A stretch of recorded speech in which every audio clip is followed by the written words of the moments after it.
Hola nuevamente, te doy la bienvenida a la segunda clase del módulo 3, en la cual aprenderás qué es un flip y cómo se hace. Básicamente el flip es la operación que se hace cuando uno empieza su negocio en Colombia o en cualquier otro país de Latinoamérica con una sociedad operativa en este país y luego se hace necesario crear una sociedad matriz, es decir, una sociedad mamá que será la dueña de esta sociedad operativa en otra jurisdicción, principalmente para recibir inversión de venture capital de inversionistas ubicados en otras jurisdicciones. Si recuerdas de la clase anterior, te comentaba que el capital de riesgo está concentrado en Estados Unidos, en Europa y en Asia, y que principalmente los emprendedores colombianos miramos hacia el mercado norteamericano para conseguir inversionistas. Cuando estos inversionistas se animen a invertir en nuestra startup, nos van a exigir que tengamos constituida una sociedad en su país o en un país que ellos acepten o que toleren en la medida en que su jurisdicción o sus leyes son conocidas por sus abogados y por ellos. Y entonces, ¿cómo se hace un flip? Pues básicamente hay diferentes formas de hacerlo. Una de ellas es crear la sociedad extranjera con las mismas personas que están en el cap table colombiano reflejándose en el cap table de la sociedad extranjera y luego permutando las acciones que se tienen sobre las SAS para recibir a cambio acciones adicionales de la sociedad extranjera. Otra forma de hacerlo es simplemente constituir la sociedad del extranjero y que los socios colombianos donen las acciones que tienen sobre la sociedad operativa a la matriz. De esta manera lo que lograremos es que los socios terminen siendo accionistas de la sociedad mamá y la sociedad mamá o matriz sea la dueña del 100% de la o las sociedades operativas. Nuestra holding o matriz va a estar encargada de manejar valores, en algunos casos activos de propiedad intelectual y el efectivo que se levante en las rondas de inversión, y las compañías operativas de tener relaciones contractuales con los clientes, empleados y otros stakeholders. En estos casos es muy importante que te asesores por un pool de abogados experto no solo en temas corporativos, sino también en temas tributarios y cambiarios, en la medida en que la realización de esta operación implica, en el caso colombiano, registros ante el Banco de la República de inversión extranjera en Colombia y de inversión de colombianos en el exterior mediante los formularios correspondientes, así como declaraciones tributarias ante la DIAN. La siguiente pregunta que puede surgir es ¿dónde crear la compañía matriz?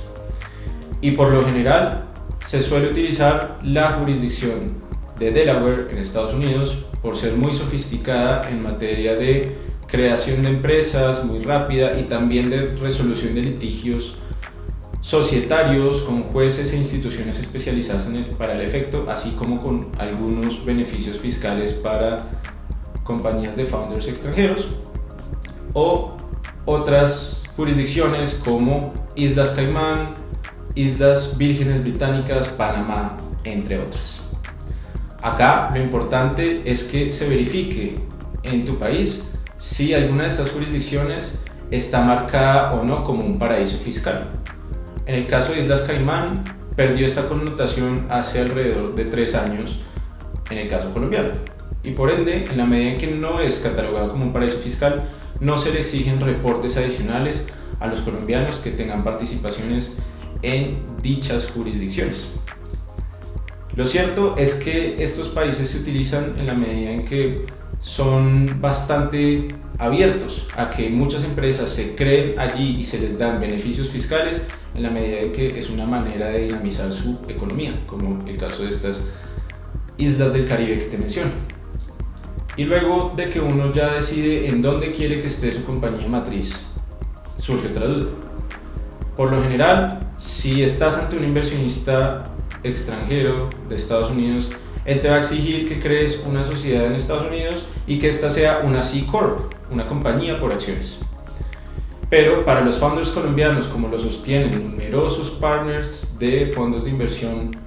que invierten en nuestra jurisdicción, como Magma Ventures, entre otros, puede no ser la mejor decisión en materia fiscal ante un exit para un founder latinoamericano, en la medida en que, al ser compañías por acciones, tributan con un 21% de impuesto de renta con el recurso que reciban del exit y posteriormente se vuelve a tributar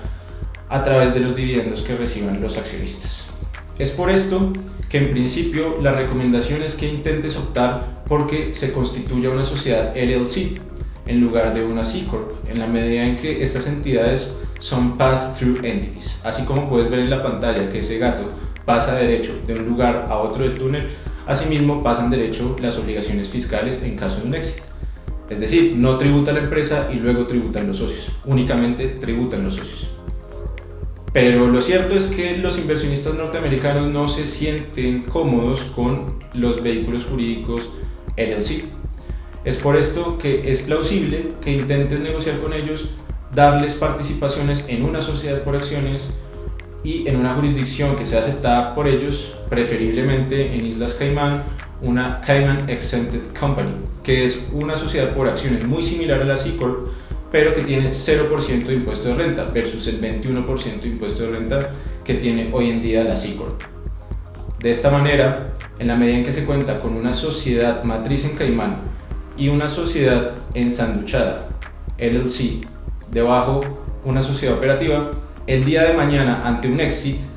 primero será más fácil concretarlo porque se tiene un activo norteamericano que será la sociedad LLC que se venda en el caso de un M&A o que se transforme a una C Corp y se saque a la bolsa pública de valores si el camino es una IPO, porque es más fácil